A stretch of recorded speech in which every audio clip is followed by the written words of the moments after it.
stars, guarantee you, boy, if I ask for it, it's gotta be real big. I gotta make it just for my kids and for their kids' kids. That's wealth years and years. Brilliant start by Emirates GBR. Perfect. Nobody ever did. The odds is real big. Jobs that's real big. Say trying a little. My God is real big. Oh, look at up this. on the ground and the cars is real big. I gotta do it big. The only way that I can live.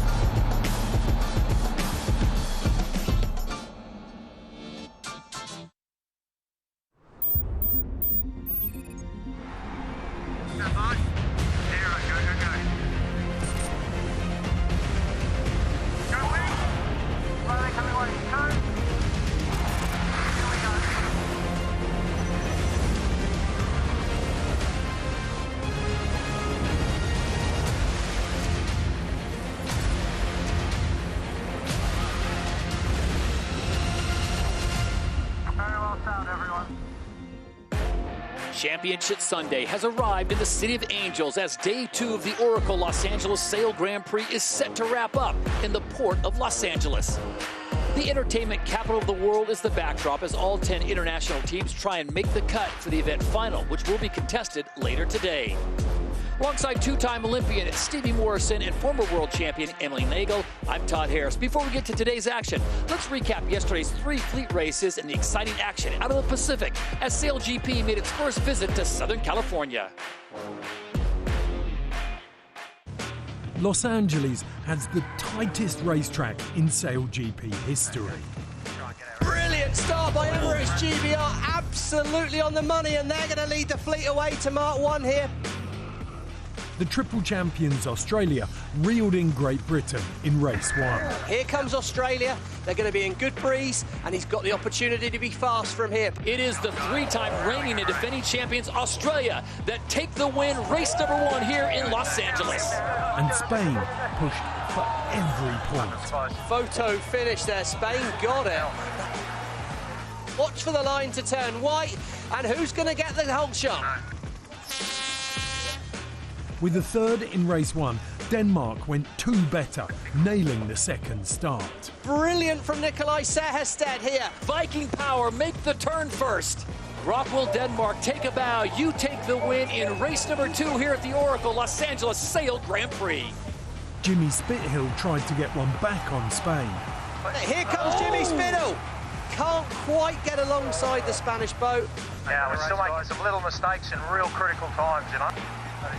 And the Brits foiled away with race 3.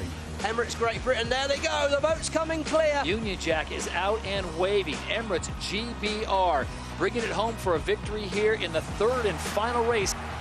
Diego Botín in Spain bring it home. They will grab 2nd place. Pressure was obviously critical in terms of getting the best performance from the boat, but Panna did a nice job keeping us in the breeze and the boys sailing the boat. So yeah, good team effort today on a tight course like that. It needed to be. So many boats coming at you from different angles, and Tash did a great job. She's sort of my eyes when I've got to be head down trying to get the boat to go fast. Really happy with the 1-2-4. Yeah, it was a fun day and we're in good spirits. So after 3 races, it's Australia in the lead with 26 points. Emirates, Great Britain, and Rockwell, Denmark are tied on points for 2nd. Spain and Canada round out the top 5. The homestanding Americans are even with New Zealand on 14 points. France, Germany, and Switzerland are bringing up the rear and have next to no chance of making the event final, which features just the top 3 teams on points. Well, earlier in the week, 4-time Formula One world champion Sebastian Vettel and owner of the Germany SailGP team went through the mandatory safety training so he could join his squad and then take the wheel of the high-tech F50. X1, you're going up, yeah, up, you know. Take your feet, left foot, and go down. Very, very impressed by the G-force you are able to pull with the boat around the corners. I did not expect that. I was sometimes a little bit, not panicking, but just because I trust them, but just thinking, okay, should I maybe switch to the other side? Yeah, I was wishing for a seatbelt, to be honest. Turning down. Yeah, also incredible to see how the team interacts and works with each other. Always trying to keep the boat in control and obviously make it go as fast as possible. So yeah, it was impressive. Sebastian on hand here in Los Angeles. 2 fleet races scheduled today before the event final. Remember, it's 10 points for a win, 9 for second, 8 for third, 1 point for 10. But you've got to accumulate as many points as you can because it's only the top 3 teams that'll be in that event final.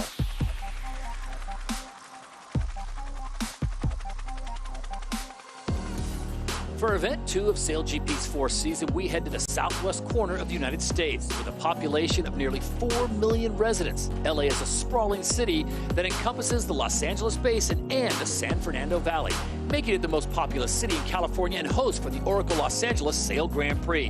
But Stevie, this course could be a bit congested today, Sunday. Well, yeah, we're over the top of the Port of Los Angeles now, and let's take a look at today's race course. The start we know will be crucial, and then with these big 29-metre wings, the first leg to Mark 1 could be interesting. At Mark 1, we see the first split in the fleet. They can sail off in different directions. The teams are trying to choose the quickest time between gates. Here we'll see the boats split apart as they zigzag their way around the course. That's because sailing boats only sail fast when they're sailing at an angle to the wind, so don't be surprised to see them sail off in different directions. Now the course here we've seen is interesting. It's more exposed and opened on the left-hand side with potentially more wind, slightly sheltered on that headland on the right, which could mean less wind. Less wind is not normally a good thing, but the configuration we have out there today, big boards, big wings, mean that handling of the boats is going to be a real challenge, test for the crews, and whoever can get those details right, hopefully is going to get to enjoy a champagne finish under the fans on the shore. Oh, beautiful day here in Los Angeles as the fans get ready for the big race. 2 races again before the event final. Before we go racing, let's check in with the 4th member of our broadcast team down on the water, Olympic silver medalist Lisa Darmanin. It's been a tough place to trust the forecast here in LA as we've had a lot of cloud cover, not knowing if that's going to dampen or bring the wind. At the moment, we have 18 km/h winds, gusting to 37 km/h from the southwest. This morning, it was forecast to be a lot lighter, which is why the 29-metre wing and light air bigger foils were selected as the configuration today. It's super gusty out here in LA, so plenty of opportunities for the sailors to find better wind across the racecourse as they harness the power of this duped-up configuration, Todd. And Lisa, I got to ask you quickly, if you can, what is it going to be like for them with these big wings out there now the wind has come in that we weren't expecting?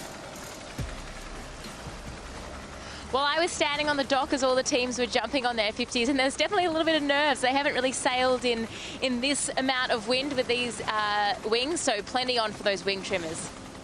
All right, much more from Lisa throughout the day. Remember, 2 fleet races, and then it'll be the event final with the top 3 battling out. The Oracle Los Angeles Sail Grand Prix. We are set for a great day of racing as Mother Nature has brought the wind, so we are excited for that, and we'll see how it all plays out here in the Southland.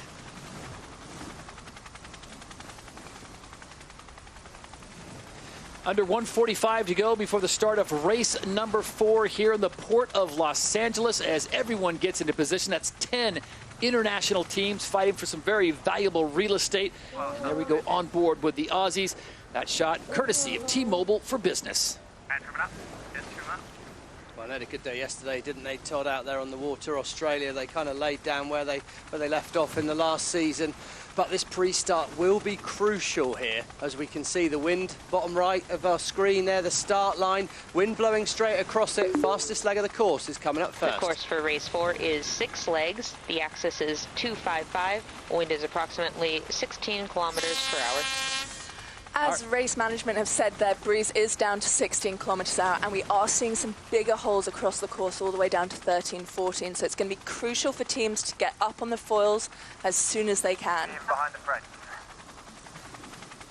Here we go. Manoeuvres are really important right now. Every metre positioned is really crucial. There we can see the blue triangle at the top end of our screen, the bottom end of their start line. That's the optimum place. That should be the quickest route to Mark 1. If you start down there, you're going to have a shorter distance. If you start nearer where Switzerland are, you've got a faster angle, but you're going to have to sail more distance. Constant mathematical work being done by the crews here to try and find the most efficient way. But now we're watching New Zealand. Pole position, but can they accelerate from there? Emirates, Great Britain, that massive 29-metre wing. They're trying to accelerate the boat. It's Switzerland, Great Britain and New Zealand in a good position here. But it's now all about the acceleration. It's on the wing trimmers. Who's got their timing right? Watch for the line to turn white, and we'll be go in Los Angeles. This is the umpire's early start penalty, GBR and New Zealand. Oh, New Zealand, that could be so painful. They need a race win here early on. It's going to be Spain, Canada and Australia in a straight sprint, and Australia are first on the foils. Watch for the acceleration. Grinders working hard, and Australia, go, go, go. They're the fastest boat at the moment, but can Spain hold on the inside as they race to Mark 1? And so the dance is on here in race number 4, day number 2 of the Oracle Los Angeles Sail Grand Prix. It is green and go. Well, it was the boats a bit further back at the start, Todd, that managed to get the slingshot through. They got foiling first, and New Zealand about the back. That's disastrous for them. And for Diego Bortin on board the Spanish boat there, what a start. Can Spain convert this? They sailed well yesterday, but they've never made a final in SailGP.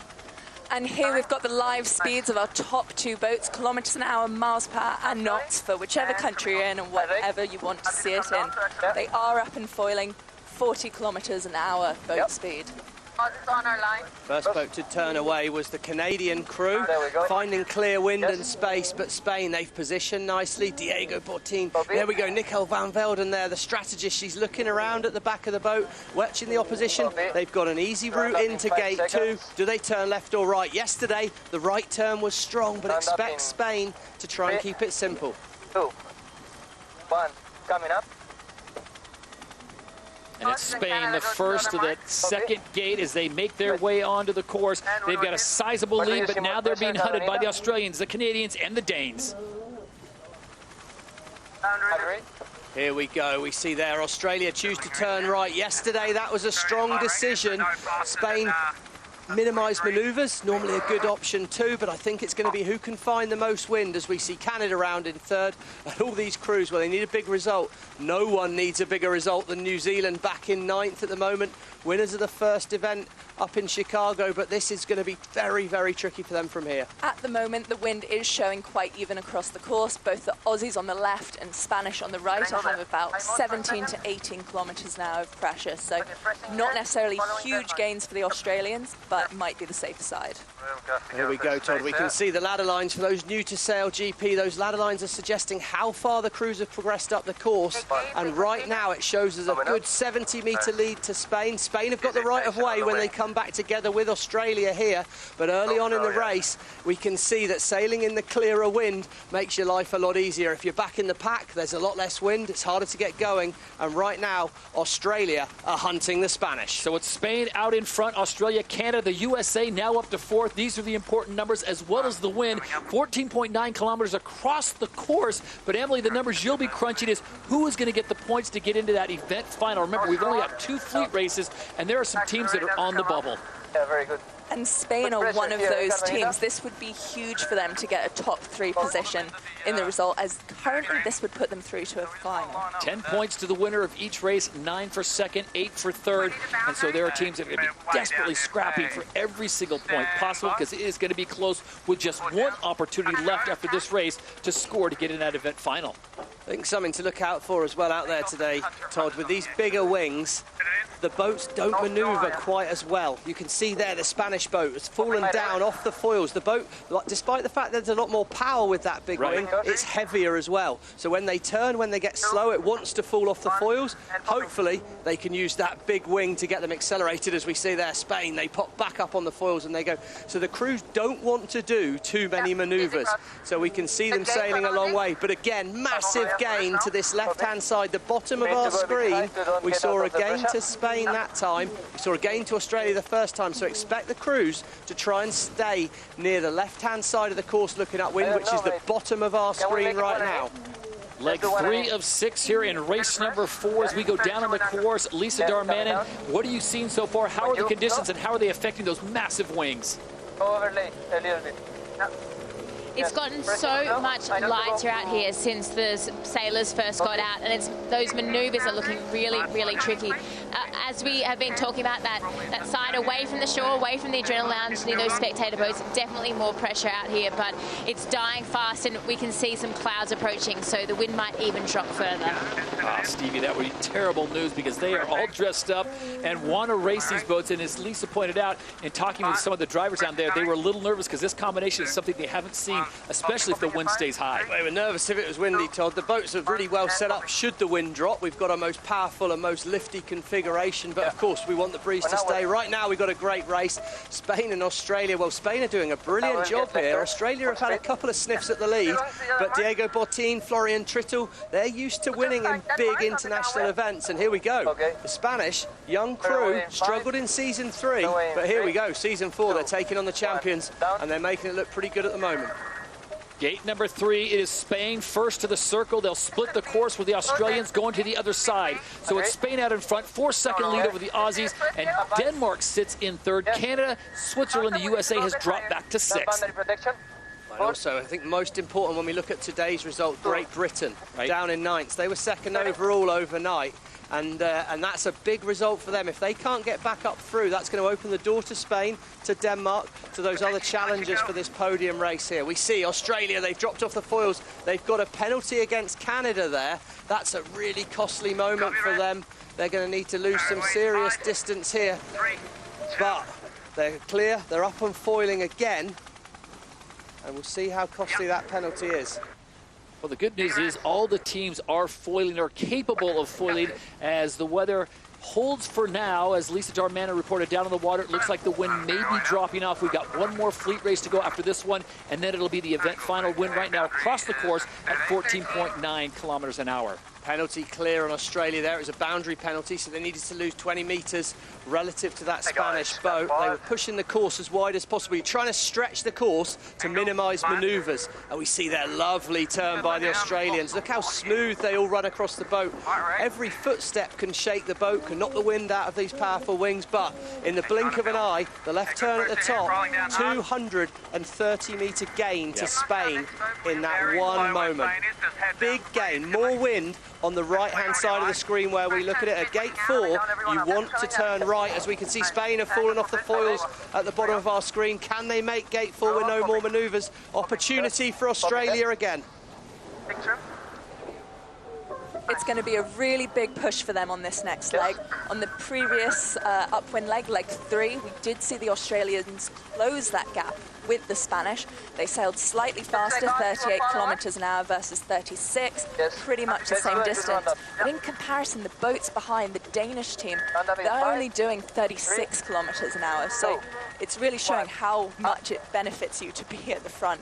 Easy math for Emily Nagel there as the Spanish come through, and they've got one more leg to go up, and then it'll be a short right-hand turn to the finish line. So Spain looks like they are on their way to possibly winning this 4th race, and the 10 points that go with it, to Emily's points, that would be huge for their case, Stevie, to get them into that event final. It'd be huge. I think if I was sat there coaching the Spanish team now, I'd be just so happy at how well they're sailing the boat. If we're looking at the growth of this young team, Diego Botín, Florian Trittel, they sailed a 49er together, but they've not made it happen just yet. But right now, they're doing a good job against Australia.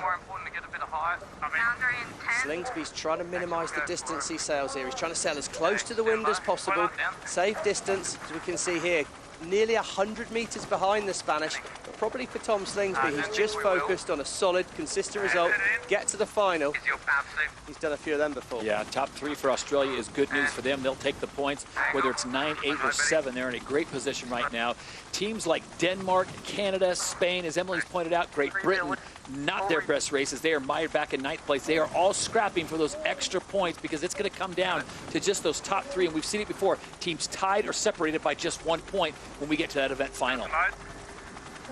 You've just got to make the final 3, and then of course you get the shot at winning the event. It doesn't matter how many points behind you are, as long as you're 3rd, you've got every chance of winning the event. That's the great nature of the format we have here in SailGP, as we see right-hand side of our screen, New Zealand, France, Great Britain. Oh, Australia, what's going on? Breakage on board, potentially. That's the sheet, the rope that pulls the sail in on the front of their boat. Looks like it's broken. Let's see if we can hear what's going on. Stay on the wings. Okay, they're trying to effect a repair. That's Sam Newton. Tom Slingsby tries to calm things down at the back of the boat. Look, we can see there Sam Newton at the front. He's trying to tie some knots. That sail, although it's small, it helps accelerate the wind around the big wing sail, and without that front sail, the wing is way, way less efficient, and look how slow they're going. We can see the Danish there closing that gap rapidly, doing almost double the speed of the Australians. And this is going to open the door for other teams like Denmark, like Canada, if they can get past them. Australia already has a pretty comfortable lead in the top 3, so they should be into the event final. And let's look at this one more time as it gave way. You see there the sail in front, it's a softer sail, and then bang! That's the rope, the sheet they call it. The sheet is a rope that holds the sail in. It's just broken, or the fixing that holds it's broken. There we go, Tom Slingsby, see what you can do. Thanks, mate. I'll have to go and try and solve the problem. So it's Spain still out in front here, leg 5 of 6. They've got to make one right-hand turn. Just keeping the wind hull out. So there you go, Tom Slingsby turns the boat. He tries to block the Danish crew at the moment. He's desperately trying to get what power they can, but they're seriously hampered here. Your 6-cylinder engine's down to 3 at the moment. There's just no power on tap. However, clever tactical positioning from Tom Slingsby. He's given himself every chance of playing the blocking role. Looks like they've effected some form of repair. Look, if they can get to 30 kilometres an hour, they'll start to foil. Sam Newton's worked his magic at the front. Mr. Fix-It has got them flying again.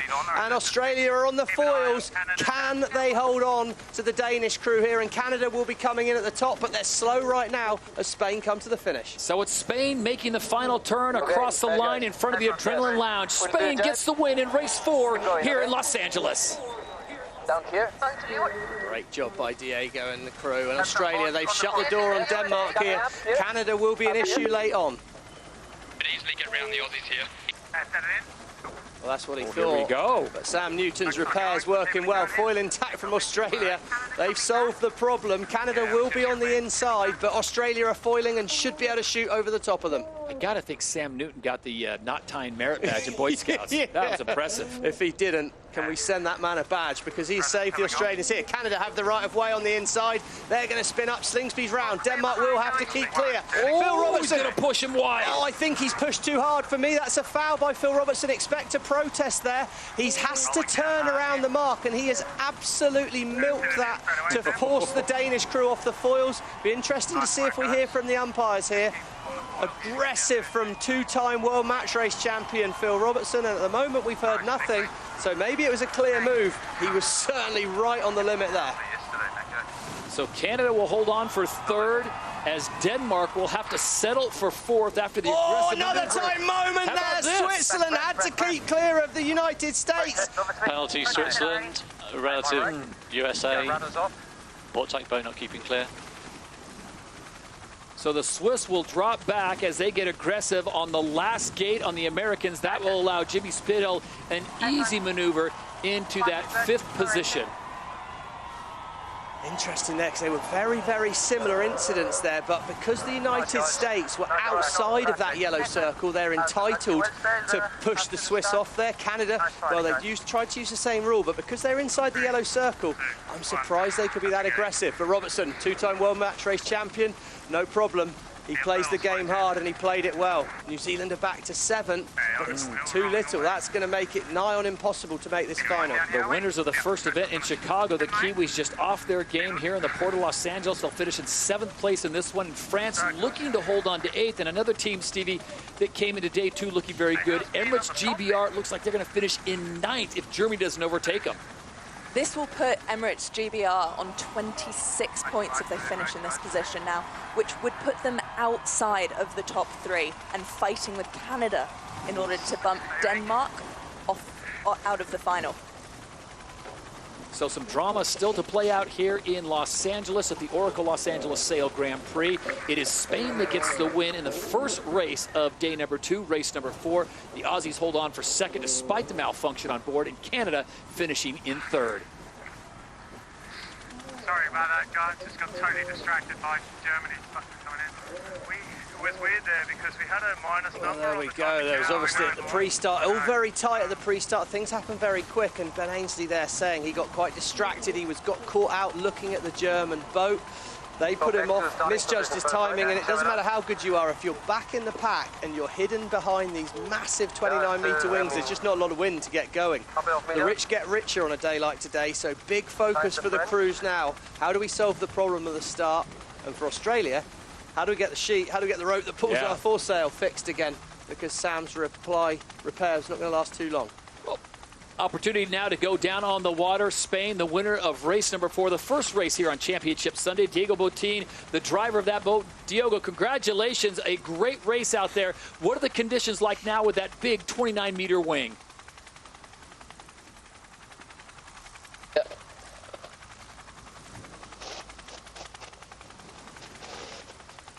Diego, if you can hear us, let us know what the conditions are like and how that race went for you. Salva. Sorry, broadcast, they are talking on the comms and I cannot hear you. But, yeah, so the conditions are, we went out on the big wing, it looked quite windy at the beginning, but now the wind dropped, and yeah, it's good conditions for this wing, but these conditions are super challenging. Yeah, we managed to get a good start, and that was everything. So, Diego, have you got a good master plan for the start, or are you having to react to what you see in front of you? Well, it's a bit of both. Obviously, we analyze a lot the starts and we try to find that plan, but at the end, it depends a lot on the other boats, and you also have to have that freedom, no? And yeah, it's a hard thing to do, but sometimes we manage to pull it off. Diego, have you let yourself think about the possibility of being in the event final? You guys currently sit in second place right now in the overall. Yeah, I mean, we just need to concentrate on the next race, do as good as we can, and see what happens. No? There are many good teams, 10 boats. Well, all the teams are super good, so it's really easy to be last and another boat be first, and everything can happen. So we just need to focus and do our best, and yeah, see what happens after that. Appreciate the time, Diego. Good luck to you guys in the next race. Diego Botín and Spain SailGP with a big win in race number 4. And that is a huge 10 points that goes into their account. As we take a look at the standings, Australia out in front with 35 despite that malfunction. They finish in second place, 32 to Spain. Denmark now in that third and final position for the event final. And there you see the logjam. Canada, Great Britain, and even the USA on the outside looking in. Well, again, it came down really to good timing at the start. New Zealand had to push, and they pushed a little bit too hard, as did Great Britain. And as soon as you get back in the pack, you're struggling. Spain, well, great start. They managed to sneak in at Mark 1. They really clung into their lead. And what will be so encouraging for Spanish fans was that when they were out in front in clear wind, they sailed the boat very, very smoothly. They weren't afraid to make their own decisions. They led the fleet away, the occasional loss, but sailing fast, sailing smooth, and looking at, even with the big challenging Australians behind them, the Spanish held them off well. And well, late on in the race, it came down to some tight moments with Spain keeping clear. They found better wind, sailed away. And yeah, it was a pretty good result out there for this Spanish crouton. Breakages though, breakages. Even to the best, you can see that things can go a little bit wrong. Sam Newton there, grinder turned Mr. Fix-It, got the Australians to the finish, but they couldn't catch that Spanish boat. And a little zoom in here to that start that we've heard everyone talk about. Coming in at 10 seconds, we see the British team slowing up the fleet there early. They close that gap, and the Germans just try and get into the gap that isn't there, causing a huge bunch at the bottom end of the line. Meanwhile, at the top, the Kiwis were early, while the Spanish nailed their timing. Less than a second late for the line. Perfect boat speed. Nailed it. Near sold-out crowd here at the Oracle Los Angeles Sail Grand Prix Championship Sunday, with the all-important race number 5 still to come from the Southland. I am back to you live courtside. Thank you to T-Mobile 5G. And what a race that was. We didn't really know what to expect until we finally got out here and racing. And although the wind has died, it's still super exciting out there. And a huge congratulations to Spain winning that race. I think that is a massive moment for them in this league. From what I've seen over the past season or two, they've really been lacking confidence, and that was a team that just commanded that race. So I'm really happy to see another young team fight the big dogs, the champions, Australia, at the top. But from where I was sitting, there was so much going on. I was at that finish where there were so many boat-on-boat situations. We saw Canada and Denmark come head-to-head, and we also saw Switzerland and USA miss each other by about this much. So it's all happening out here. The teams are really struggling to see what's going on because there's so much going on with just what's happening on the water with the wind, but also the other boats. So it is really tricky out here, and the day's changing as well, so they have to stay adaptable. The other thing, talking to the teams, was that they haven't sailed a lot with this big wing. Obviously, we saw it in Chicago, but in training, they've been sailing with the 24-meter wing. It's super maneuverable. They can turn the boat really fast if they want to, but that big, heavy wing, they're not as nimble, I guess you would say. So once again, we know that the starts are super critical. I've seen a few teams since that race had finished already doing those practice starts. So they're putting a lot of pressure on that because if you're back in the pack with these big wings, there's a lot of dirty air. So if you can get out in front, it's even better than on a regular day. It is changing. You can see a lot of clouds around, but this side near the spectator boats is super important. So I know those teams will prioritize a right turn at the bottom gate. So super exciting out here. Fingers crossed that the wind stays up. And obviously that race to the final is always really tight, and we've got some good battles to watch out here. Like a 5-year outlook, just see where it takes me. Link that to Emily in the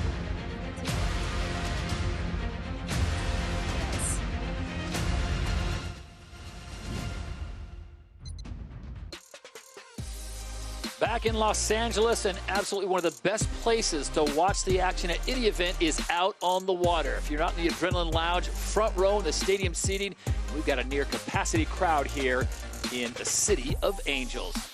Well, one of the key players for Emirates GBR is grinder and 2016 Olympic gold medalist Matt Gautreau. And while he won his medal on the water, it's not in the sport that you might expect.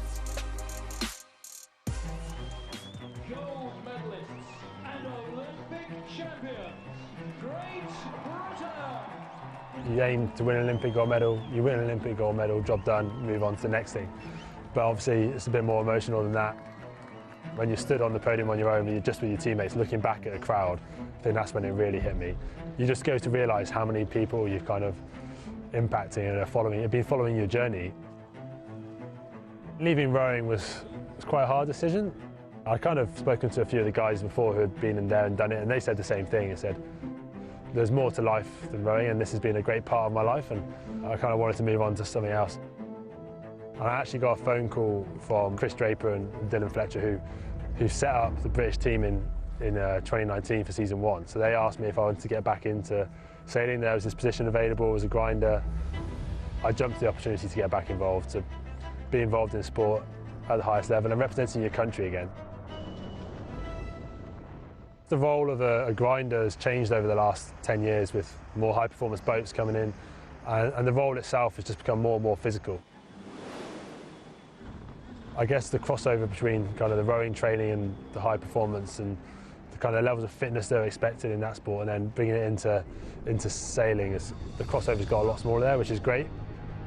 Having Ben and Hannah part of the team is pretty amazing. It's a great team to be a part of. We've got such a great amount of experience in other areas of sailing. We know it's a long season, and in this game it's about being consistent and having that understanding that yes, you want to go out and win races, but also you want to make sure you're there come the final, have a shot at that, winning the season overall. So we know we've got a really strong team. Hopefully this season we just kind of click into the next mode and we can push on through.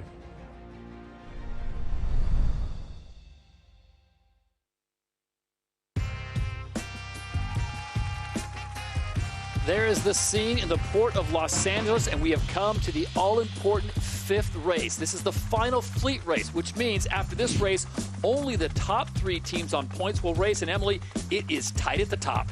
It really is. Only 5 points separate 2nd to 5th, which means any of those teams could make it through to the final. It's all going to see where the cards land. Remember, it's 10 points for the win, so you look at someone like Denmark. If they could have a great race here, 10 points would take them to 41, almost guarantee them a spot in it. But also, you have to look at Canada. They're still within shot of making that as well, and there's some other teams on the outside which would love to play spoiler here and knock some other teams out. But it's a tough way to go. Australia almost is a lock to get into the final. Stevie, you'd have to think they're in it. Spain looks pretty good as well. Yeah, I think technically, if I'm any good at maths, Australia are in the final, but for Canada, Great Britain, 4th and 5th, who are both on 26 points, so you've got to have a good start and then anything's possible. If you get stuck in the pack, it doesn't matter who you are. It's really, really hard to get out of it. So the first minute off the start, well, before the start and then just after the start is going to basically define the race, I'd say here. So for Ainsley, needs to refocus, needs to hit the start like he did yesterday. Possible Cinderella story in the making. If Spain makes it into an event final, it'll be the first time for that team. Remember, it was just not too long ago they finished dead last after that season, which definitely a season they'd like to forget about. But here's an opportunity for them to make it into that event final. Wow, we are almost ready to go racing in race number 5. Before we do that, let's check in down on the water and Lisa Darbanan. Well, there's still plenty of wind out here for those 29-metre wings. It is a bit of a different day, though. As I was saying at the beginning, it was super gusty. And right now, in the middle of the racetrack, there is plenty of pressure. So I don't think we're seeing one pattern emerge, but it is about avoiding the big lull. So if you are in no wind, you can't foil, and that is basically winning or losing the race out here. And Lisa, how much time in between to debrief and make the repairs? Were you aware of what Australia was able to accomplish and get that repair done? Yep, so they have replaced their jib sheet, and then there's been a lot of teams doing practice starts as well. As soon as they finish, they rolled straight into practice starts. So let's see if they've learnt their lesson and who nails this for race number 5. Go before the start of race number 5, Stevie, and I think Lisa's reporting is great there because that start is critical. As you pointed out, it's a tight course and you can make passes, but if you're in the back of the pack, good luck to you. Yeah, and of course, what's good is you've got to have a plan A. I think it's crucial to have a plan A down. Of course, the reality is, if you're practicing it on your own. It's very hard to practice it with all the other boats. You only get one shot at that. They've had one shot. Now they're going to go with the full setup here. So, you know, let's see what the teams have done. They're all a little bit later back, so it'll be interesting how it plays out. No gas for us. Get the low boat, mate. 1 minute. 1 minute to go before the start of the 5th and final fleet race here in Los Angeles at the Oracle Los Angeles Sail Grand Prix. Australia positioning themselves just nice. Here comes France, Stevie, working their way in there. It seems like there's not one set way. There's not one blueprint to get a win here because every race has been different. There's just so many boats on the start line. There's so little room because the start box, we can see how close the land is, and they just can't get far enough back to have a long run up at it. France are going to try that, but I would be surprised if they're not a bit late from here. It's very clustered at the bottom of the line, so I think where Australia and New Zealand are right now is a strong position. Australia looks to shut the door on the rest of the fleet. If you're too close to the line too early, it's hard to accelerate, but Australia, Germany and Canada look like they're in a pretty good position here now. I don't see a gap for France and New Zealand yet. It's going to be a late charge. 9 seconds. Watch for the line to turn right. USA in the favoured position, but can they accelerate down there? Here we go. How's your timing, Tom Slingsby? Absolutely perfect from Slingsby. He's up and foiling, and he's going to have the fastest line to Mark 1. He will lead from here. Clinical by the Australians. The green and gold up on the foils as they make their way to mark number 1. The USA on the inside line. Rockwell, Denmark, Canada, and Germany rounding out the top 4.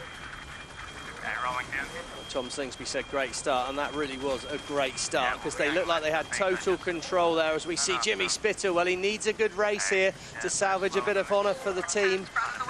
And he's in second place. Good position from here, but Australia will have their pick at gate 2. We've seen the Spanish take a left turn at the bottom. It's been often good to go right.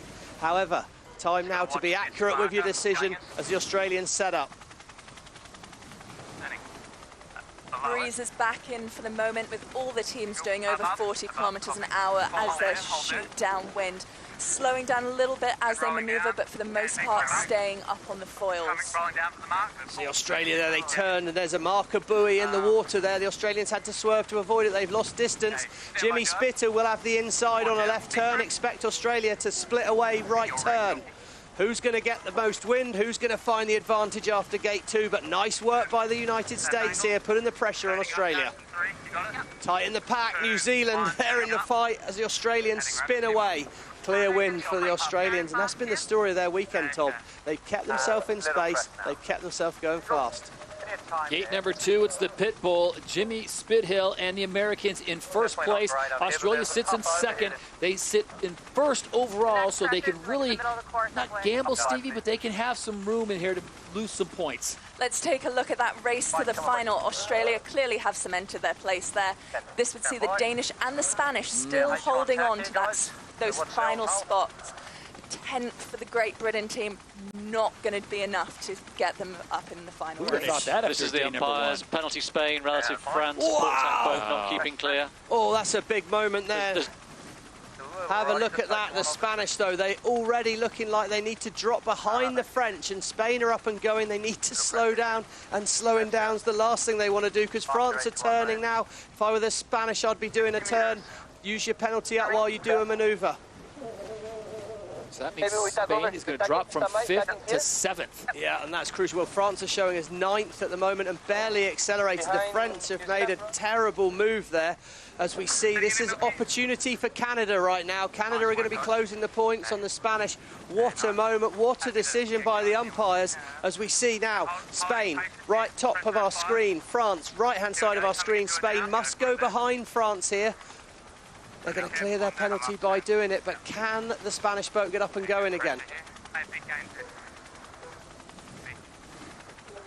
And even that penalty, Emily, it looks like the Spanish will still be okay with Australia getting the win. They would be 45, Denmark 39, Spain 36, and Canada still 3 points back. They need to move up. Yeah, they are still holding on to it, but if Canada can move a little bit further up in the fleet, they've still got a chance. I think, to be honest, the Australians, they're one of the few boats in the fleet foiling here. They think they can do a foiling turn. So here we go, ball goes down. Slingsby spins the wheel. Kinley Fowler clinging on to those G-forces Sebastian Vettel talked about. And look, left-hand side of the screen, the hull stayed dry. They're up in the air. Great foiling manoeuvre by the Australians. The choreography on that was absolutely beautiful. Everyone on the boat has a role in that manoeuvre, and they executed it really well. When it's light wind conditions like this, we do see a very high rate of turn of the boat in the manoeuvres to keep the flow of the water over the foils, which helps generate that lift and keep the boat foiling. Right now, Australia's doing it the best. They are out in front. They've almost punched their ticket into the event final. The Americans having their best showing in the event so far. And just as I say that, Stevie, they put both holes in the water. That's what happens if you don't do it well. Spain, France, port type boat not keeping clear. Wow, Spain are really trying hard here. They're pushing the rules too hard, gaining some simple penalty points, and they're again going to need to drop back behind the France. There's no love loss between those two European bordering nations. Denmark, well, it's good news. Sejersted, well set for the final. He's not been in the final for a lot of time. Mid-season, season 3, they look so good. But Canada up to 3rd. Yeah. They've made a gain on the United States, but I think the Canadians are going to need to get past the Danish to have a shot at overtaking the Spanish for the final. Pick up 2 more points as Spain continues to drop back. Remember, they were in 4th place at one time. They now sit in 8th as Jimmy Spithill turns right in front of the Canadians.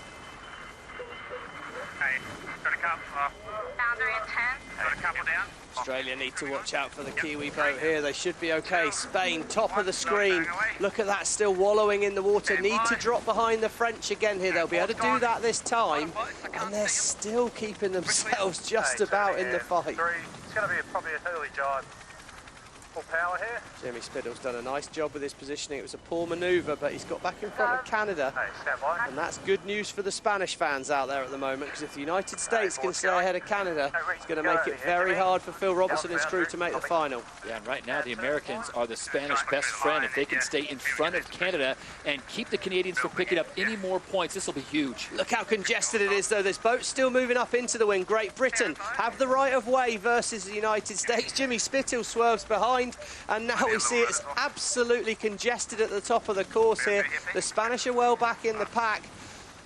And after we get away from this gate 3, things should settle down a little bit and we'll get a clearer picture on proceedings. But the clear picture is Spain are struggling. This is like 4 of 6. The Australians have all but checked out their lead, almost 200 meters plus in front. They've just about cemented their spot in the event final. The Americans having their best showing here of the weekend, sitting in second with Denmark in third, Canada in fourth. The real question, though, Emily, Spain in 8th. Do they need to move up more, or are they good? They are currently holding their position in that final race. They've got a nice 2-point buffer with the Canadians behind them. That just means the Canadians need to get past 2 boats, or the Spanish need to keep picking up penalties. That's what the Spanish need to avoid. They can't let Great Britain or Switzerland overtake them, and they've got to just hope that Phil Robertson doesn't find a passing lane against the United States or Denmark. I don't think he's going to be getting ahead of the Australians looking at the current speeds. The Australians have been averaging 5 kilometers an hour faster average speed than USA and Canada. Americans have closed the gap, though. They're within 100 meters as Australia now at the bottom of the course. They'll look to make the turn. We'll see if Jimmy Spittle decides to split the course. Seemed to do really well, Stevie, when we turned left the last time they were down there. Well, they did do well, and I think what's interesting is all the boats have dropped off the foil here. Look. So here, Slingsby's happy to just keep the boat with just one hull in the water. They're not even trying to foil. When they get down here, no more manoeuvres, and they'll see if they can start finding the foils after this mark. Here we go, as they spin back up into the wind, they should be able to accelerate here. He's not looking to foil at the moment, he's just looking to stay on one hull, as we see. It's really, really tight. United States are coming in. But look at this, Spain has dropped back to 10th place, Canada is up to 4th. That is critical for the final. With the Spanish in 10th place, that will put them tied on points with Canada, and it is whoever wins the last race, which would mean Canada would be the team that would go through to the final. Spain, Stevie, they've just got to be kicking themselves because they had 4th place, then they went to 5th, then the big penalty on the French dropped them back to 7th, and now they're in 10th. They seem to be trying to grasp defeat from the jaws of victory at the moment, don't they? But there's still time left in this race. They can pop themselves on the foils. Can see Canada there splitting away. They're making a left turn. Could be good news if they're going to find more wind. It could give them an attack on Denmark. But yeah, unforced errors by the Spanish, pushing too hard on the rules, and they're in the back of the pack, and clearly they've got an issue because they're not on the screen at the moment. So I don't know what's happening with that Spanish boat, but they are foiling. H1, Joey, don't play. Oh, wow, he's trying hard there, the Spanish. They're turning it fast. Looks like they're feeling the pressure, maybe. They're not as smooth as they were in that first race today. So the learning process continues for the Spaniards. As Emily has spelled it out, they need to pick up 1, maybe 2 positions right now, regardless of what Canada does, who sits in 4th place. There's a lot here, guys. Let's go. You can see it's going to all compress at the bottom of the course. We can see now Diego has got that Spanish boat up and foiling. Really slow here. So what's interesting, we just heard Tom Slingsby there, we feel really slow here. There are pockets of seaweed, kelp it's called in the United States. Big, big bits of kelp floating around. It's almost like a pothole in a country lane in the United Kingdom. If you hit one of those, you're going to slow up seriously. As we can see here, the Australians struggling to accelerate again. Yeah, I'm really worried about the pressure top left. Thinking of a short tack here, but there is better pressure off the adrenaline lounge now. Go, Tom Slingsby. He's trying to see what wind he thinks coming down the course, and he's not looking at the wind flying through the air, he's looking at the colours on the water. Can he see some darker patches of wind? Historically, we've seen that where he's heading now is the safest bet for more wind. So So as things slow down here on leg 5 of 6, and the Australians with a 100-meter advantage over the Americans, who are now in second. Lisa, let's go down. Right now it's Australia, Denmark, and Canada in those top 3 positions. Are you hearing anything about the weather and it's more wind expected in the next 20 minutes? Okay, copy. Stay high mode. Yeah, I think we don't go for it here. Just past our lane. Slingsby now there, he's saying we're not going to try and foil even. The wings drop light enough, just 11 kilometres an hour on our wing gauge here. And he's talking about a wind shift. Look at the trail off of him here. He's nearly sailing all the way up the ladder lines now. The wind's rotated to the right, means he can nearly sail straight up the course. Should normally be good news, but it means he's going to sail nearly parallel to those ladder lines after this turn. And look at Canada. They have moved into 3rd place. Denmark has dropped back to 4th. The United States playing spoiler right now, taking the points. They've got no shot really of making that event final, but they're holding on to those 2nd place points. That's 9 points.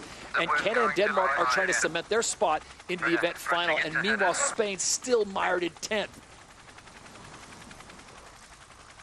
Yeah, well, it's a nice lead for the Australians there. Tom Slingsby's there. He's a bit clutching at annoyance there because he wants to make it to this gate without doing any more manoeuvres if he can, because a right turn and then to the finish would be ideal. I think he might just make it, milking everything he can, but watch, his speed is struggling to creep up here as he tries to sail really close to the wind to save a manoeuvre. You have to sail at an angle to the wind if you want to keep these boats moving fast. They can't just dream, turn the boat into the wind and hope it will go up there. We have to be sailing at an angle, and we can see there Slingsby has judged it right. Points still staying the same. That's showing those would be 3 teams to go through to the final: Australia, Denmark, and Canada, unless Spain managed to sneak it up. So right now, Canada is sitting in 4th place. If they stay there, and Spain, who's now moved up to 9th, if Spain can get one more position, Emily, it looks like they might have it as Australia now comes across the line. The Australians take the win in race 5.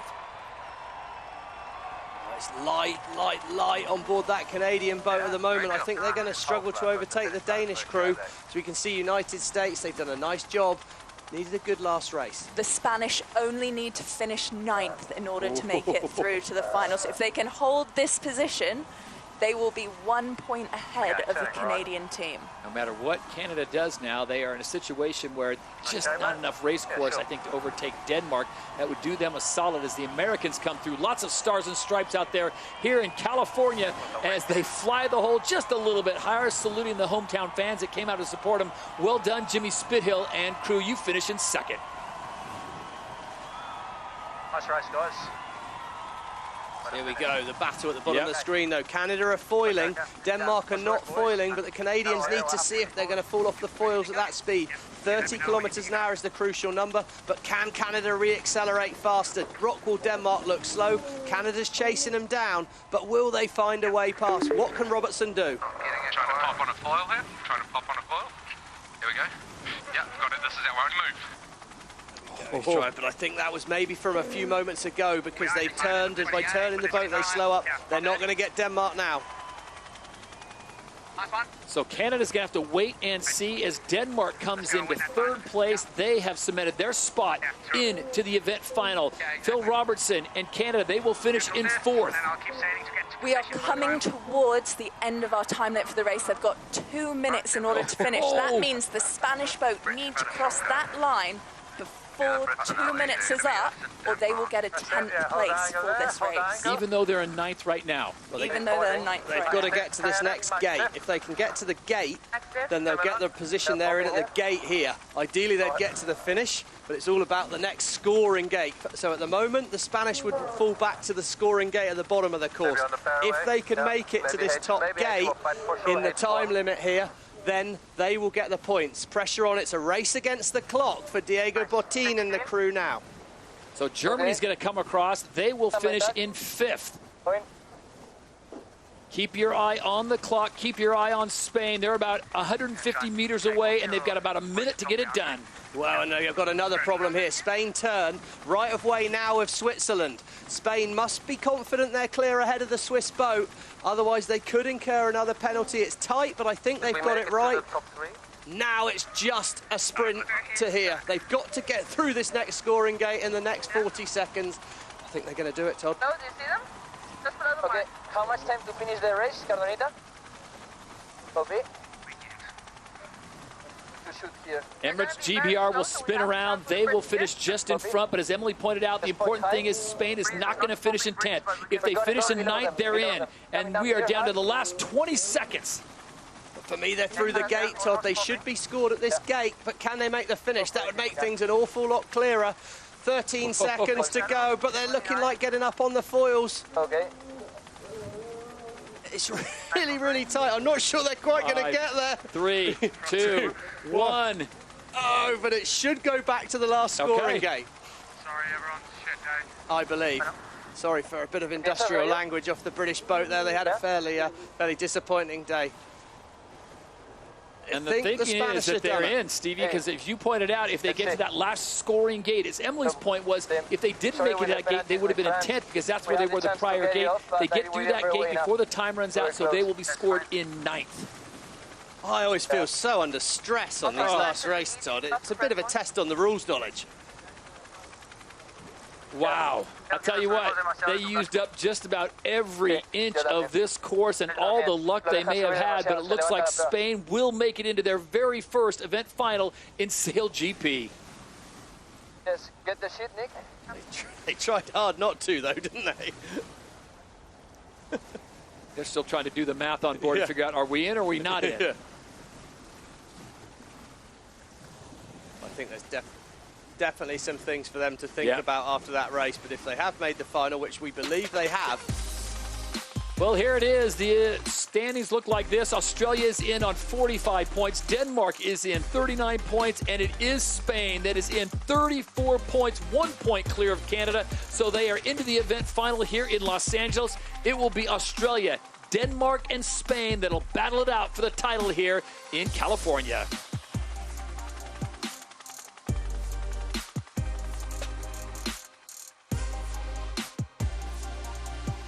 Wow, what a race for the fans that have turned out here on the final day of the Oracle Los Angeles Sail Grand Prix from the Port of Los Angeles. What a race we've got, and we've got one more to go. It is so light out here now, and often with sailing, you think that the windier it is, the more stressful it gets, but I think the lighter it is, the more fever that there is on the boat, the more frustration. It is frustrating because you really just want the boat to go, and it just doesn't. There's a lot of patience that is super important out here. But for me, Australia, they are just showing once again why they're the champions, whether it is 40 km/h winds or only 10 km/h winds, they're always there in the hunt. But what a race that was with the Spanish team. And it's the crazy thing about sailing. You know, Canada did everything they could to try and get back up there. And it came down to the last 20 seconds whether Spain was going to get that boat length that they needed. I think what we learned from that race, though, is that anything can happen. And with this final coming up, it will be helpful if you have a 200-meter lead, but if one boat finds a little bit more pressure, they will have several kilometers per hour more speed, and they can close that distance really fast. Now, we're just creeping up on the Australian boat at the moment. I'm going to see how they're going. Obviously, they had a bit of an equipment error happen in the first race, but they look all pretty relaxed. This is several finals deep for them. They know what they're doing. But for Spain, getting into that final, that's going to mean a lot. I think it isn't going to be as clear-cut as a final as we have normally seen. Normally, we know that the Australians are really strong in this stuff in a final because they get a really good start and they get to Mark 1 with plenty of speed. But I don't think they can really rely on that speed that they normally have. I think it's a little bit more even playing field. But for me, Denmark has really been consistent throughout this weekend as well, and I know that they're really hoping that they can finally get a win in SailGP here. So as you can see, the F50 is tied up to their rib. They'll be having a debrief, planning the strategy for this final. But yeah, it's going to be a fantastic race. I love it.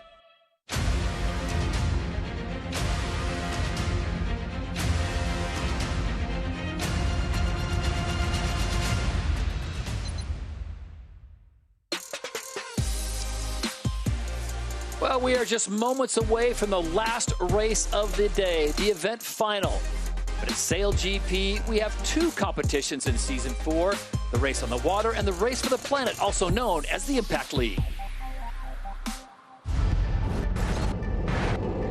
At SailGP, competition on the water is only half the story. The Impact League is a first of its kind in sport. A competition running alongside the racing that tracks the positive actions the teams make to reduce their carbon footprint and help inclusivity in sailing. This season, we're getting even bigger. We're supercharging the Impact League in Season 4, rewarding teams for bigger, bolder, more impactful initiatives. Teams now have more time for standout activations that leave a lasting impact and will be scored just 4 times per season. With scoring being conducted by a star panel of industry experts, youth campaigners, and purpose-driven sports stars. Culminating in the Impact League champion being crowned alongside the season champion, with the prize money going to the team's purpose partner to drive impact together. We believe in the power of sport for good. Every action makes an impact.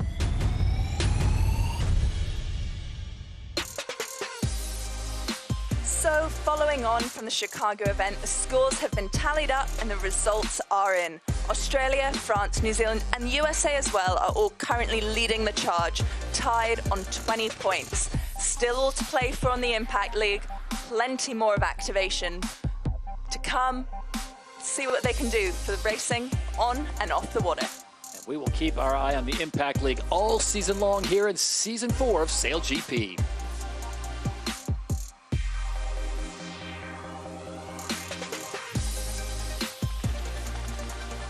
Beautiful day coming to a close here in California, and we are down to the event final. The top 3 teams start things off first time in the event final. Diego Botín and Spain, SailGP. See his resume, Stevie, is a little light on some of the accomplishments, but this is a very young team, and this is a huge achievement for them. Great achievement, and there's so much talent on this boat. We're waiting to see what it can do. Also in the event final, Nikolai Sehested. They've been there before. We'll see this time if they can make it work. But I'll tell you what, they are going up against a titan SailGP with the Australians. Well, Nikolai's performed 2 finals. He's not quite got a win just yet. They sort of dropped off at the end of Season 3, so this is a good start for them. I think it's time to put a win down. And of course, the gold standard in SailGP, Tom Slingsby, the Australians. He's won just about everything at least once, gold medals, America's Cups, World Championships, and he's now looking for another victory here in Los Angeles. I think the thing that worries me if I'm the rest of the fleet is he used to have a weakness in light winds. He seems to have lost it. He's calmer, he's delivering. It's really impressive. All right, before we go racing, let's go down on the water and Lisa Darmanin. Well, Todd, I always talk about pressure, but I think right now, later in the day, it's about shift, which means sailing less distance is the key out here. And, you know, I think it's anyone's game for what we saw in that last race. These 3 teams have been fantastic all weekend, so I don't think it's the Australians are going to run away with it like often we see. Seem to have the crystal ball working today. Are you hearing anything about the breeze picking back up during this event final race? I think it's been changing throughout the day.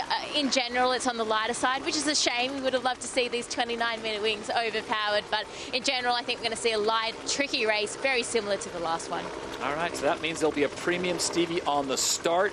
And so far, it has been really Spain and Australia, at least for today, who have got that start marked perfectly. Now, this is a completely different dynamic. We go from 10 national teams all fighting for some real estate to 3, so you've got a little more room to maneuver. You've got a lot more real estate out there, and I think what I heard there from Lisa that I found most exciting in terms of it being a race is she said it was a shift day. So often if the wind's steady in its direction, it's about speed. How fast can I sail my boat? Can I find that little bit more wind? If it's a shift, there's an opportunity to sail less distance. So for for the strategist, Nicole, on board the boat here, the tactician driver, Diego Botín.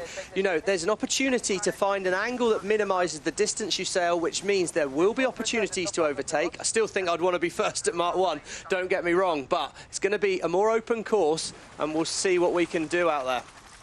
Coming up on 5 seconds, and then we hit the 2-minute mark before the start of the event final. So the 3 boats make their way into the start. The course for the final race is 6 legs. The axis is 260. Wind is approximately 16 kilometers per hour. All right, so Emily, there is some wind out there. Put your driver cap on. Where would you want to be now that you've got all this extra room where there's only 3 boats instead of 10? It's going to be all about nailing the angle to that first mark. So you're going to be looking up for the spot on the line that makes you the most powered up, sail the shortest distance, and ideally be up on the foils for that first leg and be able to stretch away from the other teams. Nikolai, he's been in these finals before, never quite nailed the start in the final, and right now he's in position early. He's going to be relying on getting that start well timed. We know who's done it there a few times before, Slingsby and this Australian crew. Well, they've been there before. Can they do it again? So the winners of the first event in Season 4 was New Zealand. The Australians looking to get back there. Of course, they are the 3-time reigning and defending champions, looking to make it 4 in a row here in SailGP. Well, here we go. We can see that optimum position on the start line, and all the teams are slow here. There's not an awful lot of wind, and the wind has rotated round to the right. It's coming more from the bottom left-hand corner of our screen. The crews would be hoping it was coming from the bottom of our screen to give them that 90-degree blast towards Mark 1. It looks really light here. Spain and Australia could be struggling on their timing. Can they accelerate? It's tricky, tricky conditions. Tom Slingsby, we're going to be late no matter what. They are late on board Australia. It's now a case of minimising the loss early. Denmark, they're going to be the ones on time at the line, but can any of the crews be foiling? If you can foil at the start, you're going to be very, very well positioned. Spain are well positioned, but they're late as well. Timing now. Here come Denmark, winding it up to the line. Good start by Denmark, but they're not on the foils. Who can get the boat going first? Australia's fastest. Look at the Australian boat. Clear sky underneath. No, they fall into the wind shadow of the Danish boat, and they fall off the foils. They maybe tried to force that foil a bit hard. Reset for Australia. They're going to be out the back at Mark 1. How about Spain on the top of your screen? Spain have got the best angle, and they're foiling on board the Spanish boat. Diego Botín's got them going. He's going to have the fastest angle to Mark 1 from there. This could be a big lead early on in the race for the Spanish. Can they convert as the Danish are really struggling? Pressure is on the wing trimmers right now, those big 29-metre wings. The Spanish just holding on to enough speed there to stay up on the foils. 36 kilometers an hour. It is so marginal. Got to be careful with the wing here. Florian Trittle's got to be careful. Don't try and force it too hard on the wing trimmers. Denmark are foiling. Denmark foil now. The wind has rotated a long way. Early manoeuvre for Spain. Can they stay on the foils? That'll be the question, but I don't think this race, it's far, far from over here. As we see the 2 boats behind fall off the foils. Australia turning down. Spain try to foil jibe. No, they fall off the foils as they turn the boat. Can they get to 30? They're doing a nice job on Spain here. Can they foil again? It's close. Meanwhile, the Danish and Aussies have parked up. They are doing less than 10 kilometers an hour of boat speed. Oh, look at the Spanish go, Todd. Up and foiling, but they're barely progressing down the course. They've got to be heading down these ladder lines, not across them. Exactly. Nice, no lower. The Spanish just need to keep moving, try and keep foiling at all costs, and at very least keep one hull up in the air. You see that angle that Stevie's talking about there, almost parallels. They'll make their way over that lay line, and maybe, here comes another maneuver. Put the wing down. I think they're just turning down. At some stage, Todd, it's all very well going fast, but if you're not going fast towards the gate, then it's just fast for the sake of it. The whole thing is about making progress towards these gates. Australia, they're going fast, but they're making no progress towards the gate. So it's always a balancing act. Do I sail more distance fast, less distance slower? But we can hear the heightened voices on board the Spanish boat. They need to calm the tempo down, try and get sailing smoothly. You've got a good lead here. Ladder lines show nearly 200-metre advantage. And they're now well lined up for gate 2. Well, the good news is Spain has a near 200-metre advantage. The bad news is it is Australia sitting in second place. If anyone's going to find wind out of the course, it's going to be Tom Slingsby and the Aussies. Copy. I'll try to protect them. Yeah, we turn too. They're going to be faster than us here. So the Australians and the Danish are in a bit of a private battle, which is great news for the Spanish. It's going to be a good lead for Diego and the crew here. Let's get high on this boundary. Juan Cordona, the strategist as well, he works on the grinding position. He works a bit of a tactician with Nicole. They're constantly thinking about what the plan is here to do. And well, look at it at the moment. They look nicely set up. That's a big, big lead. 200 metres ahead and going twice the speed of the boats behind. I'd be pretty happy if I was the tactician on that boat right now. Leg 3 of 6 here in the event final of the Oracle Los Angeles Sail Grand Prix. The first time SailGP has come to Southern California, and Spain looking to make history. Cinderella story, the first time they've made it into an event final, and what would that be like for them if they could get the win? Right now, they just need to keep it simple, be careful on all of those boundaries. This is not the time for them to get a penalty and make any unforced errors. Well, the French aren't out there in this race, so that's good news for the Spanish as they struggled to avoid them in the last race. But there we go, nice manoeuvre by the Spanish, and we can see they're stretching off up into fresh wind. They've made nice progress out of that bottom gate, gate 2. They're leg 3 of 6, so we're still early on in the race, but that's a big, big lead. Slingsby's closed the door on the Danes, so now it's a question. Can the Australians find enough wind to get on the foils and close the gap to those Spanish boats? Cut it. Okay, we'll pop a hull when we can. Don't count out the Australians just yet.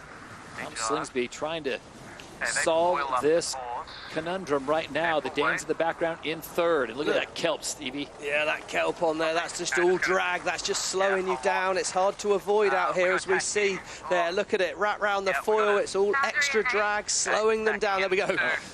High-tech innovations on board the Australian boat. A stick to push the weed off. There we go. No. Fowler doing a nice bit of work there. That man is the Swiss Army knife of Australian sailing team. He'll fix your problems if you've got them. We're tacking to nothing here, just careful. Yeah, unsure of angle. Chopper puff. Did you say we're tacking into nothing? You've got to have it above the pod. Head-to-head here, we can see just how much faster the Spanish are currently going. 26.6 kilometers an hour average speed compared to 20 for the Australians and Danish team, just stretching their lead away. This could be a huge day for Spanish sailing. The first time they make an event final, and Stevie, they are on the precipice of possibly winning this event here in Los Angeles. But there's a lot of talent on board that boat, don't you worry about that. Diego and Florian sailed together in the 49er. Diego narrowly missed out on an Olympic medal in Japan, so close to that. But yeah, this would be one of the biggest moments in their sailing careers, probably the biggest moment in their sailing career by far. So don't be surprised if some nerves come in as this race goes on. And we can't forget that in that last race, they were only seconds away from not even making this final. Well, we're in Hollywood, aren't we? It's the land of the story. Fairy tale moments, perhaps, for the Spanish crew. But right now, well, 450 metres ahead of the Australians. I think they're going to be pretty hard to catch from here, but one gust of wind, get yourself foiling, and these distances can change really, really quickly. Be interesting to see if Lisa sees anything like that coming down on the water. Lisa, what can you tell us? You're down on the water as the Spanish continue to pull away from the Australians and the Danes. Well, there are gusts out here that you can catch, but they're very thin, which means you need to take your opportunity when you're in them, which is what we saw the Spanish did. From where I'm seeing now, Australia have actually popped up on the foils going upwind, so they took that opportunity. They're going to come head-to-head with the Spanish now going on a different leg of the course. Here we go. Can Slingsby line himself up to make it hard with the Spanish here? No, he spins round in front. Pretty fair play by the Australians. Kept it clear of the Spanish there, and they've fallen off the foils. They've closed a bit of distance, but it's still a massive lead for the Spanish boat, and for Slingsby now it's about, can he find the next patch of wind? Because look at the speed the Danish are in. There is opportunity to foil out there. Can you find it? Can the Spanish find it? So this is leg 4 of 6. Spain is heading downwind. Australia and Denmark are heading upwind. This would be a great opportunity. Look at the speeds coming up on Spain, and now over 34 kilometers an hour. Yeah, we're late. A bit more, wait. Sure, stand by. Good comms on board that Spanish boat. Interesting to hear it's in English. That's so interesting to hear their communication, but it sounds a lot calmer on this leg than it did last time. I think they're relaxing into the race. They're starting to feel a bit more confident. Tom Slingsby there. Can we get foiling before we hit the lull? Crucial that the Australians get on the foil within the next 10 seconds here to have any hope of closing the gap on the Spanish. Yeah, good breeze on this downwind.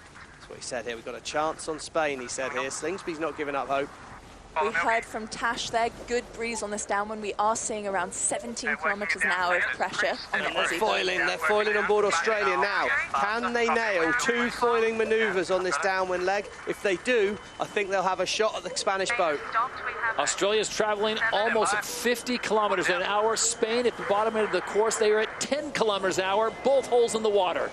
The chase is on. Here we go, watch for this. Hull on the left-hand side of the screen. Does it stay out of the water? Yes, it does. They've stayed foiling through the first one. Have they? Just, no, they haven't. They're not, oh, they have. Going to give very soft air slingers, and now we're going to get through this.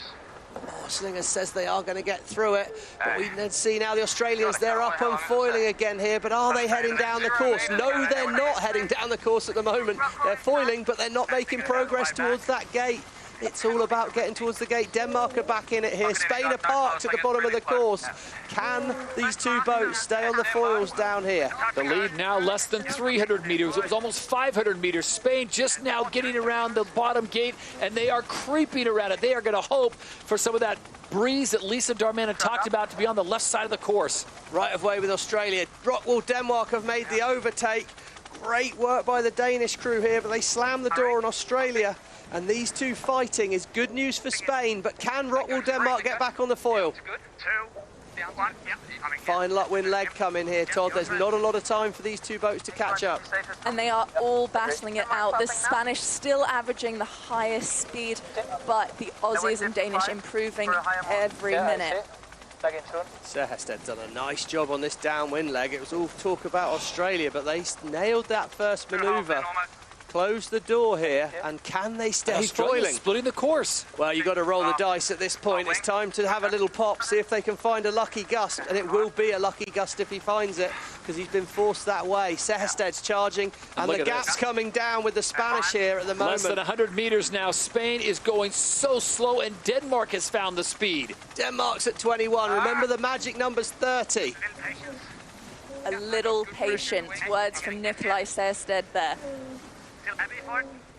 Okay, pressing 1 then. Here we go, the Danish are going to try. They're pressing for a foil here. If they can get foil, it could be good, but the Spanish, well, perfectly set up. All boats go in the same direction. That's what you want if you're Spain. You want the other boats to have to leapfrog you, to magically pass you.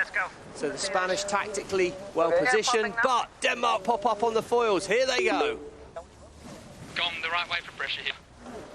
Tom Johnson, he's trimming that big wing sail here. Catch her there. She's got her head out the boat. Look at her. She's trying to scan for breeze.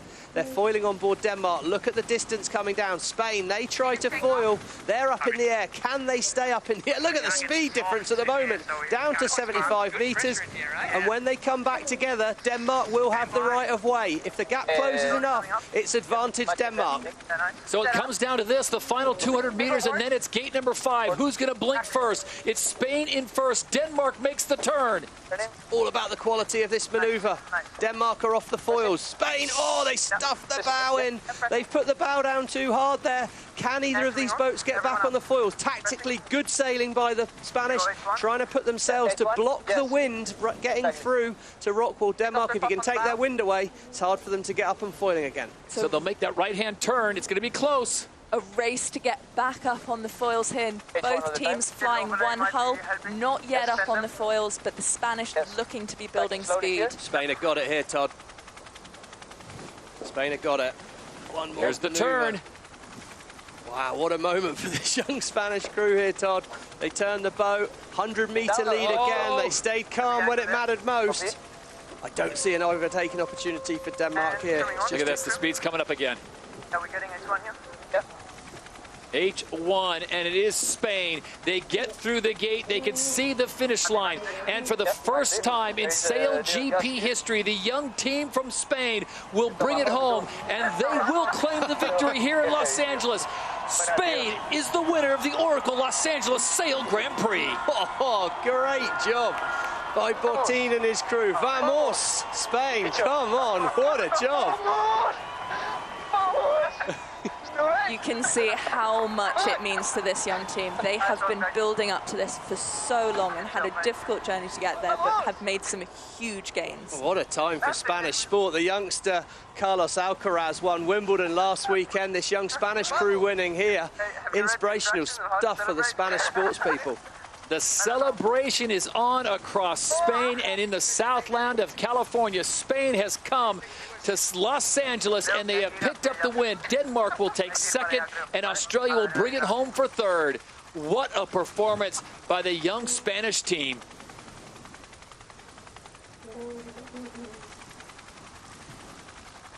Oh, man, I tell you what, Stevie, they get the win, and it wasn't against any slouches. You go up against Tom Slingsby, Nikolai Sested, and they came out on top. A great start and just kept their patience throughout the race. Yeah, I mean, they made a great start, and then they made very, very few mistakes from there. And, well, you know, the Spanish did a great job. Apologies for any language you might have heard at the end there, but, yeah, the Spanish did sail very well in that race. They did a nice job. And the Spanish will begin the celebration throughout the rest of the day here in Los Angeles. They will remember this one for a long time as they prepare to make the turn over to Europe as SailGP looks to event number 3, which will be in France. And soon enough, Stevie, they will be in Cadiz, Spain, and their home waters. Yeah, momentum's a beautiful thing. It's about how they can use that now. What a start to season 4 for this Spanish crew. Enjoy the moment, guys.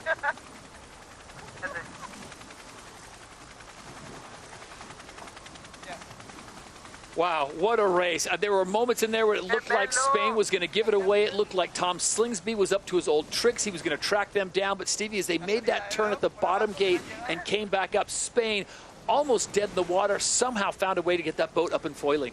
Yeah, I mean, I think the interesting thing, it just shows if you are ahead and you can use that, you've got a very, very powerful position. And they did it by sailing fast. And here are the numbers. Well, they weren't necessarily the fastest team on the water for the entire race. They did sail the shortest distance. And they were also critically that first team to get up on the foils and moving on leg 1. And that lead that they got then just stretched throughout the race. All about getting up on the foils as soon as you can, and then you have the opportunity to minimize those maneuvers and sail a shorter distance. Look at that, just 9 maneuvers to 12 and 16 for Denmark and Australia. Let's go down on the water. Lisa Darmanin. Well, that was one of the most exciting finals I've seen. I know it was a lot lighter, but we just really didn't know what was going to happen to the end, and that discrepancy between whether you're foiling or not foiling. But congratulations to that Spanish team. They did sail well all weekend and really deserved to be in that final, and showed that they took the win, and they really owned that race from the start. What a performance. As Emily pointed out, they were almost in jeopardy of not even making the event final, and they moved up to 9th place in race number 5, and they get in by 1 point clear of Canada, and the rest is history. Spain takes the win in LA. Well, it's that start, wasn't it, Todd? It was the best start time there. Denmark, they were so close. The Rolex best start time there for the Danish crew. But positioned down the line with a faster angle towards Mark 1 with the Spanish. And despite starting behind, they were first to foil. And in these conditions, foiling's really, really fast. They got it done. And then it was a little heightened on this first downwind leg. The noise coming off the boat, the tone of it sounded pretty tense, but they stretched away. And then as the race went on, they got more comfortable being in that position. The crew work was slick.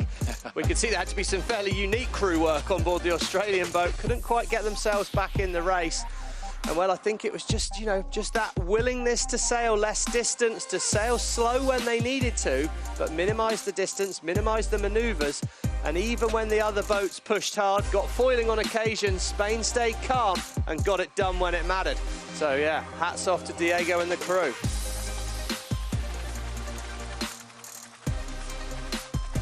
Beautiful shot of the port of Los Angeles as the racing has come to a conclusion here in the Southland of California. Standing ovation for Spain SailGP. They get their first win in 4 seasons, and what a performance it was. They go up against Tom Slingsby and the defending champion Australians, and this will be one they will remember for a long time. Down on the water now with Diego Botín and company as they take photos here in the Pacific. And I'll tell you what, that was sensational sailing. We now have a chance to talk to Diego. Diego, if you can hear us, congratulations. What was the key to that race and the victory for you and your squad? Yeah, thank you very much. I mean, yeah, there was a big shift at the start, and yeah, in those conditions, it's super hard to get the timing correctly because it's super puffy, and these boats, the timing to the lane changes a lot, and we managed to get the best spot at the start, and from there it was, yeah, way easier for us. Diego, we're actually behind you on the camera at the moment. I don't know if you can turn around. Oh, there you are. No, stay there. We're good. Got you good. But for you last time, Carlos Alcaraz won in Wimbledon last weekend. You've won here for the Spanish team. This is a huge moment for your team. You must be very proud of your team. Yeah, for sure. I mean, we've been also through a tough process, no, and through tough times, and obviously this is a huge motivation for us, winning an event.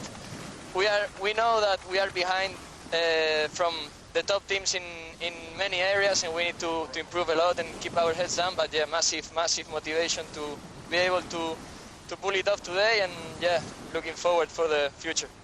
Diego, appreciate your time. Go and celebrate with your team. It's now time to hand on the trophy as the winners of the Oracle Los Angeles Sail Grand Prix, Port of Los Angeles. To do the honors, it will be Jason Maynard from Oracle that has now come on board with Spain SailGP. And Stevie, for the first time, they're going to pop the corks, they're going to hold the trophy, and this moment is all theirs.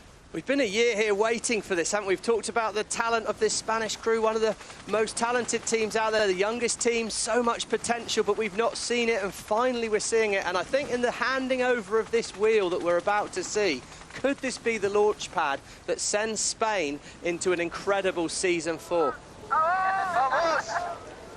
Vamos. How many times are we going to hear that this season? It's pretty good to hear. They look so happy, and it's just a huge moment for the Spanish team here as they receive the winning wheel. Come on, guys. So Jason Maynard makes the handoff courtesy of Oracle, and now the party can really begin. I hope he's good at dodging champagne, because it's about to get pretty wild on that boat, I'd imagine, Tom. Guys, it's all ours. Thanks very much, mate. Thank you. Here we go.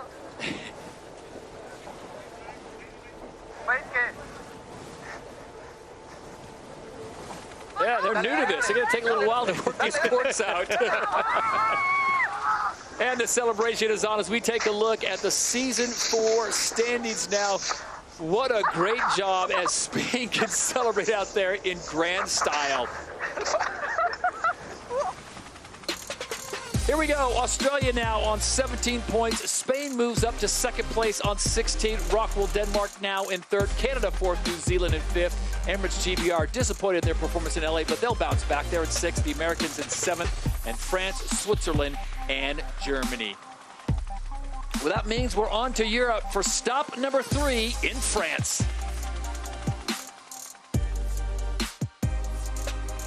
And from California all the way over to Europe, up next, it will be France Sail Grand Prix Saint-Tropez. That's coming up September 9th and 10th.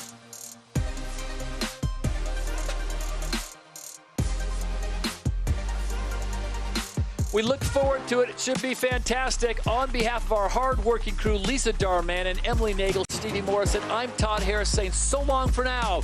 From Los Angeles, California, the next stop, it will be France.